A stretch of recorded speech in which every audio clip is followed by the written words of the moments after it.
Le 13 mars 1936 paraissait dans l'Action française la critique de François Vineuil du film Les Révoltés du Bounty, texte intégral.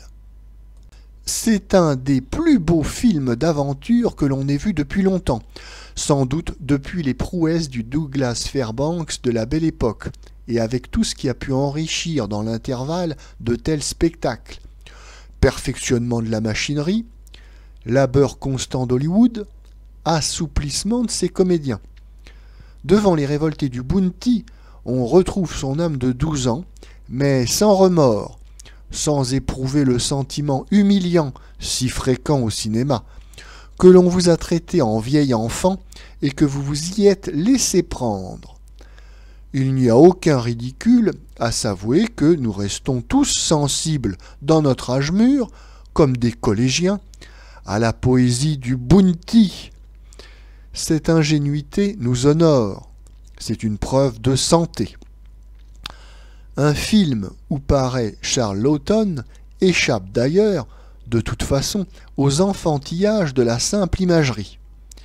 Il joue 2 heures durant un bourreau, une sorte de sadique de la discipline, qui fait fouetter les morts à bord de son bateau pour pouvoir affirmer que toutes les peines qu'il a prescrites ont été appliquées.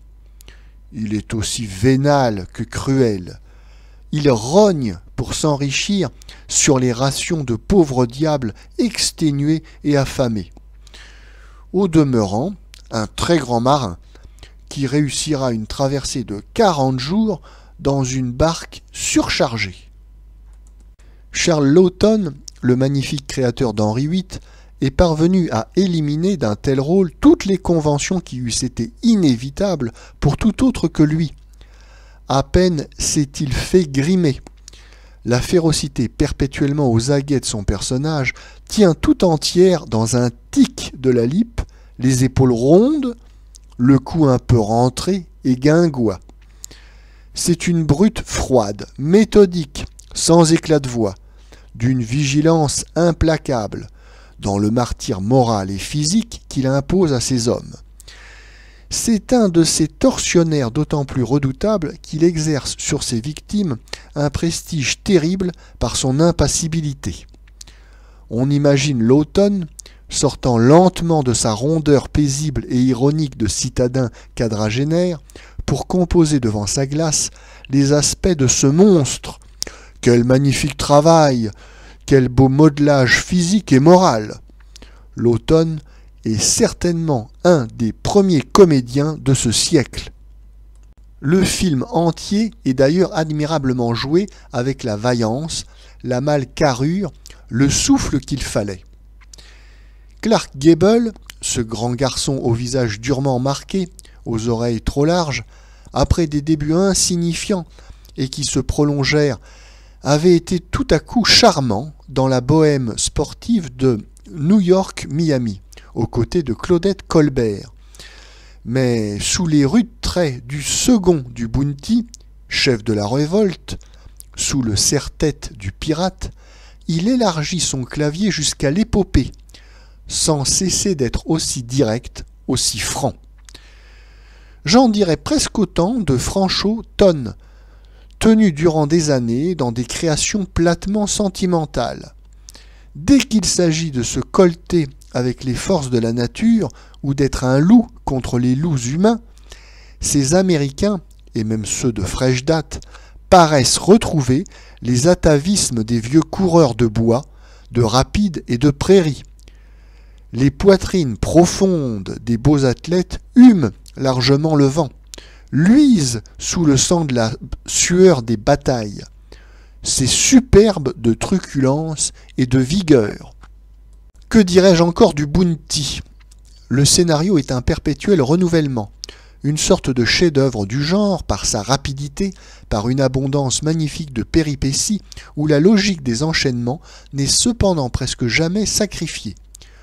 Ce sont les affres d'une traversée de plus de 10 mois sous la botte de l'infernal capitaine. Puis, brusquement, le paradis sans mélange de Tahiti au XVIIIe siècle. Oublions un ou deux pseudos indigènes, un ou deux clairs de lune dont le romantisme n'est guère tropical. Puis, de nouveau, l'enfer du bord, le souvenir si fascinant de l'île heureuse que la mutinerie éclatera. Le Bounty cingle de nouveau vers les baies charmantes, les nuits tièdes de la Polynésie, après avoir abandonné le capitaine et quelques fidèles sur un canot à 3000 des côtes. Mais le capitaine aura sa revanche, et le Bounty devra fuir encore, s'enfoncer hors des cartes, dans des brumes inconnues, comme le navire fantôme d'Arthur Gordon Pym. Je ne parle pas de 20 autres épisodes emportés par le rythme des vagues.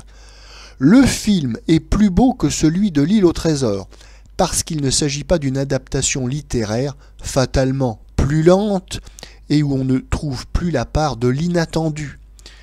Évidemment, l'Elseneur, l'honnête conte réalisé de M. Pierre Chenal, malgré toute sa franchise, sans l'esthétisme auprès de ce flot d'images qui naissent si naturellement les unes des autres qu'il est impossible de les dissocier un seul instant du récit, immense symphonie qui nous roule, nous berce, nous émeut durant 2 heures et demie, qui, enfin, ne sent presque jamais plus le studio.